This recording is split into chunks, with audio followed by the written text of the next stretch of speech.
एक वैज्ञानिक सोच के साथ पाठ्यक्रम को तैयार करने का कार्यक्रम किया है।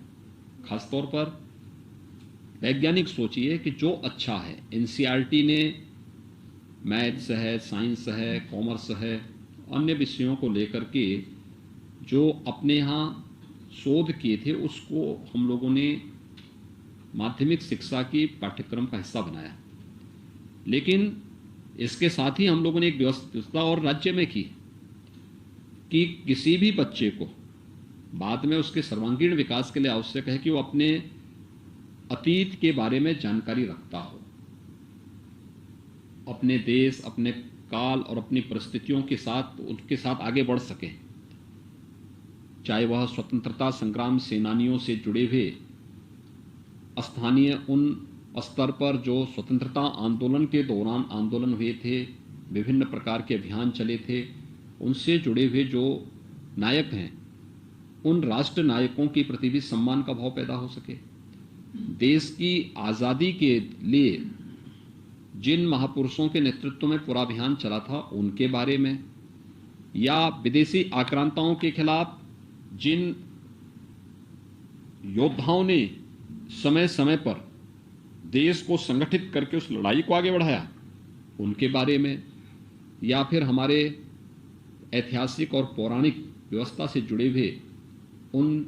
दैवीय शक्तियों के बारे में भी जानकारी दी जाती है। मर्यादा पुरुषोत्तम भगवान श्री राम हों, भगवान श्री कृष्ण हों, या फिर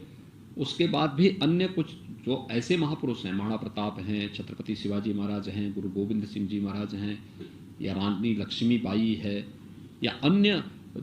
जो भी इस प्रकार के महापुरुष हैं, उन सब के बारे में अलग अलग पाठ्यक्रम में हम लोगों ने तो बेसिक शिक्षा परिषद से इसको शुरू कर दिया है। हर यानी बेसिक शिक्षा परिषद के पाठ्यक्रम में भी हम लोगों ने ये व्यवस्था की है कि उन महापुरुषों की जानकारी हम वहाँ पे दे सकें। अलग अलग स्तर के बच्चों के लिए फिर अलग अलग प्रकार की पुस्तकें भी उनके लिए उनके पाठ्यक्रम का एक वैकल्पिक विषय के रूप में उन्हें देने का प्रयास हुआ है।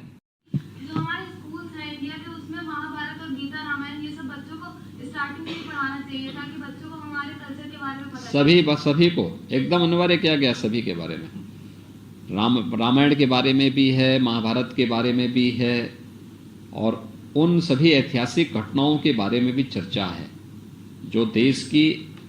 आज़ादी की लड़ाई के पहले विदेशी आक्रांताओं को रोकने के लिए प्रयास हुए थे। आज़ादी की लड़ाई के दौरान